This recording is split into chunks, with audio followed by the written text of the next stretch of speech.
నమస్తే, welcome to 929 TV. నేను Priyanka. బులెటిన్ల details చూద్దాం. ఫార్ములా ఈ రైస్ కేసులో కేటీఆర్ కు ఈడీ మరోసారి నోటీసులు జారీ చేసింది. ఈ నెల 16న విచారణకు హాజరు కావాలని పేర్కొంది. ఆయన ఇవాళ ఈడీ ఎదుట హాజరు కావాల్సి ఉండగా విచారణకు హాజరయ్యేందుకు సమయం కోరిన సంగతి తెలిసిందే. మరోవైపు ఇదే వ్యవహారంలో ఈ నెల 9న ఆయన ఏసీబీ విచారణకు హాజరు కావాల్సి ఉంటుంది.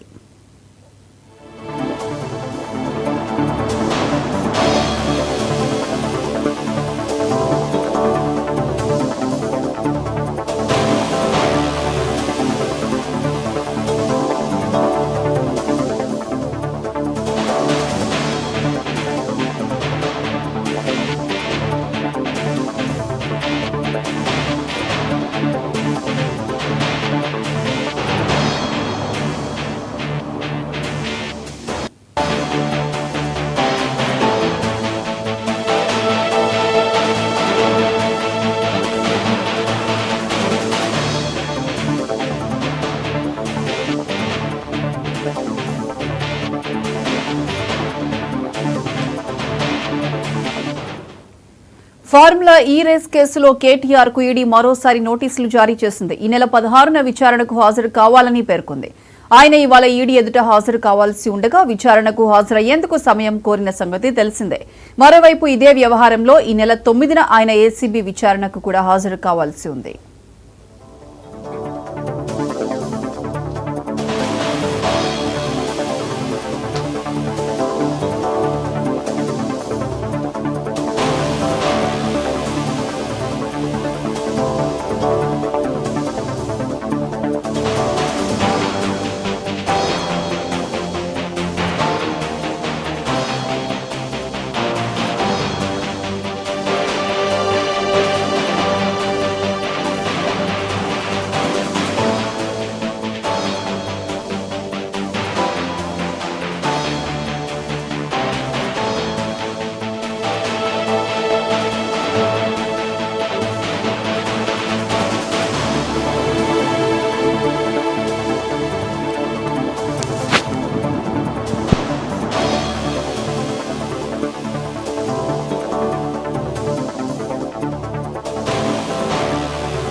ఫార్ములా ఈ రేస్ కేసులో కేటీఆర్ కు ఈడీ మరోసారి నోటీసులు జారీ చేసింది. ఈ నెల 16న విచారణకు హాజరు కావాలని పేర్కొంది.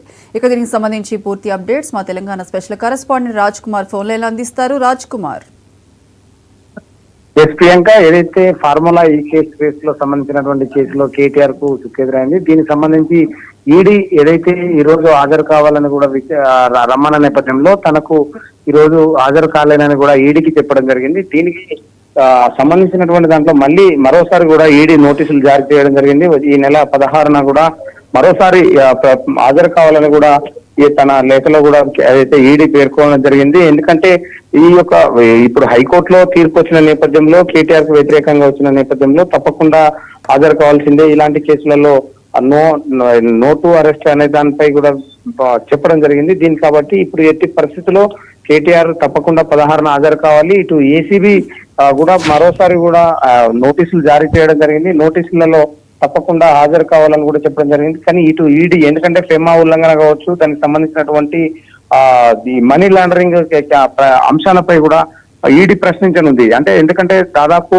55 కోట్ల వరకు కూడా విదేశీ కరెన్సీలో మార్చడం, ఇవ్వడం ఇవన్నీ కూడా మనీ లాండరింగ్ కిందకి వస్తాయని కూడా ఈడీకి పేర్కొంది. దీనికి సంబంధించి ఇప్పటికే కేటీఆర్ కు అంటే ఈడీ ఈ రోజు తీర్పు ఏది విచారణకు రమ్మన్న నేపథ్యంలో మరోసారి ఈ నెల 16న రావాలని కూడా కోర్టు కోరడం, ఈ నేపథ్యంలో హైకోర్టులో కూడా క్రాష్ పిటిషన్ కొట్టివేయడం, ఇవన్నీ అంటే దీనికి కేటీఆర్ కు నోటీసులు ఇచ్చి విచారణకు రావాలని కూడా చెప్పడం జరిగింది. ఇవన్నీ నేపథ్యంలో ఇప్పుడు రాష్ట్ర ప్రభుత్వం తరఫున కూడా ఇప్పటికే సుప్రీంకోర్టుకు వెళ్తారన్న నేపథ్యంలో కేవైటీ కూడా వేయడం జరిగింది. పిటిషన్ ద్వారా అంటే మళ్ళీ అక్కడికి సుప్రీంకోర్టుకు వెళ్లే ఆలోచన కేటీఆర్ కు ఉంటుందేమో అని కూడా ప్రభుత్వం ఇప్పటికే కేవైటీ వేసి అక్కడ కేసు వేయడం జరిగింది. అలాంటి పరిస్థితులలో ఇప్పుడు రాజకీయ ఉత్కంఠ ఒకటే నెలకొంది. అంటే ఎప్పుడు అరెస్ట్ చేస్తారు, ఎప్పుడు విచారణకు పిలుస్తారు, అరెస్టు దానిపైన ఇప్పుడు మొత్తం కూడా మధ్యంతర ఉత్తర్వులు కూడా మొత్తం పూర్తిగా హైకోర్టు ఎత్తేసిన నేపథ్యంలో ఇప్పుడు మరోసారి కూడా విచారణకు రావాలని ఇటు ఈడీ అదేవిధంగా ఇటు ఏసీబీ కూడా విచారణ పేరుతో దూకుడు పెంచింది. రాజ్ కుమార్, అయితే ఈ నెల 9న ఏసీబీ విచారణకు కూడా కేటీఆర్ హాజరు కావాల్సి ఉంది. అయితే దీనికి హాజరవుతారా లేదా, ఎటువంటి అవకాశాలు ఉన్నాయి?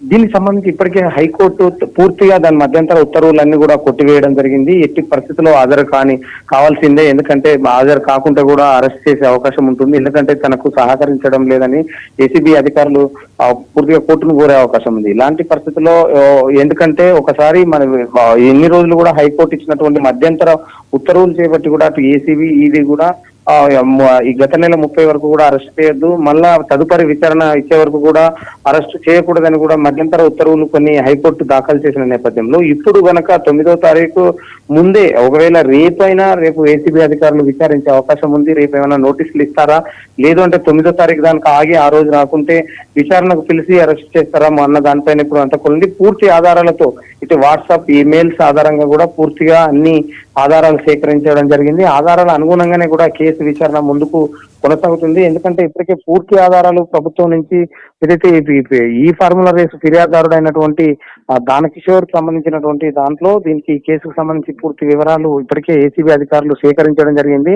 ఈ సేకరించిన పూర్తి ఆధారాలతోనే అతన్ని అరెస్ట్ చేసే అవకాశం ఉంటుందని కూడా గతంలో చెప్పడం జరిగింది. అంటే ఇప్పుడైతే అంటే దాని తరఫున ఏసీబీ సంబంధించినటువంటి వాదనను ఏకీభవించిన కోర్టు మొత్తం కూడా ఈ యొక్క క్వాష్ పిటిషన్ సంబంధించినటువంటి మొత్తం కొట్టివేయడం జరిగింది. కాబట్టి ఈ నెల 9న కేటీఆర్ తప్పకుండా హాజరు కావాల్సి ఉంటుంది.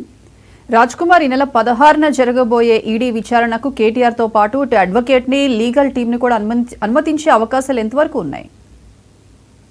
అంటే నిన్న ఏదైతే జరిగినటువంటి ఘటన ఏదైతే ఏసీబీ ఆఫీస్ వద్దకు తన అడ్వకేట్ తో వచ్చినటువంటి కేటీఆర్ ఎందుకంటే లోనికి మాత్రం తన అడ్వకేట్ ఉంటేనే విచారణ చేసే హక్కు నాకు ఉంటుంది అని కూడా అక్కడికి వచ్చి కూడా వెనుదిరగడం జరిగింది. అంటే ఎందుకంటే ఈ యొక్క అడ్వకేట్ తో ఉంటే సాక్ష్యాధారాలతో ఉంటుంది కాబట్టి ఎలాంటి ఇప్పుడు గనక నాకు నా పర్సనల్ హక్కులు భంగం కలిగించినట్టు, ఎందుకంటే తనకు పోలీసులు విచారణ చేస్తూ ఉంటుంటే తప్పకుండా ఒక అడ్వకేట్ ఉండాల్సిన బాధ్యత ఉంటుందని కూడా కేటీఆర్ నిన్న పేర్కొన్న నేపథ్యంలో మరోసారి ఇప్పుడు తన అడ్వకేట్ తో వెళ్తే ఏసీబీ అధికారులు అనుమతి ఇస్తారా లేదా అన్నది చూడాలి. ఎందుకంటే అనుమతి ఉండదు అని నిన్న చెప్పిన నేపథ్యంలో 9వ తారీఖు కూడా అనుమతి ఉండదని కూడా ఏసీబీ అధికారులు చెప్తా ఉంటారు. దీనికి కేటీఆర్ నుంచి ఎలాంటి స్పందన వస్తుంది? దీనిపై ఇప్పటికే తన లీగల్ టీమ్ తో అంటే హైకోర్టు వచ్చినటువంటి తీర్పు ఆధారంగా కూడా దానికి సంబంధించినటువంటి అన్ని కూడా అంటే దీనికి కోర్టు తీర్పు వ్యతిరేకంగా రావడంతో సుప్రీం కోర్టుకు వెళ్లే ఆలోచనలో ఉన్నట్టు కూడా తెలుస్తుంది. తన లీగల్ టీమ్ తో కావచ్చు, తన ముఖ్య కార్యకర్తలు ఏదైతే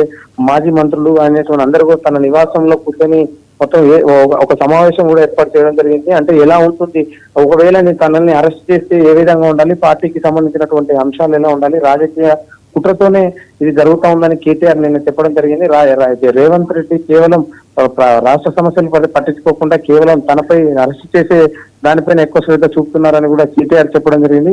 ఇలాంటి పరిస్థితులలో దీనికి సంబంధించి ఇప్పుడు ఈ కేసుకు సంబంధించినటువంటి దాంట్లో విచారణకు రావాల్సి ఉంటుంది. విచారణ ఒకవేళ హైకోర్టు అడ్వకేట్ కనుక తన అనుమతించకపోతే మాత్రం అతన్ని విచారణ చేసి పూర్తి ఆధారాలతో చేసి ఒకవేళ అక్కడే కనుక పూర్తి స్థాయిలో మొత్తం స్టేట్మెంట్ రికార్డ్ చేసిన తర్వాత అరెస్ట్ చేసే అవకాశం కూడా కనిపిస్తా ఉంది.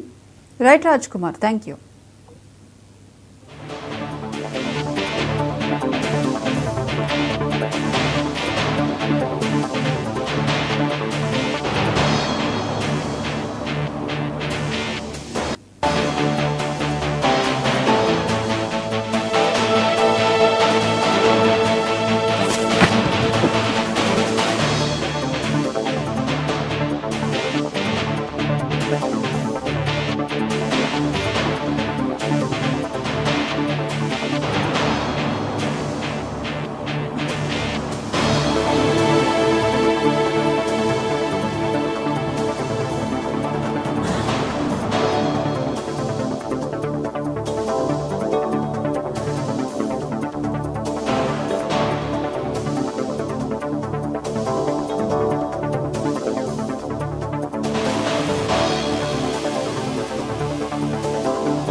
ఫార్ములా ఈ రేస్ కేసులో కీలక పరిణామం చోటు చేసుకుంది. ఈ కేసుకు సంబంధించి సుప్రీంకోర్టులో రాష్ట్ర ప్రభుత్వం కేవియట్ పిటిషన్ దాఖలు చేసింది.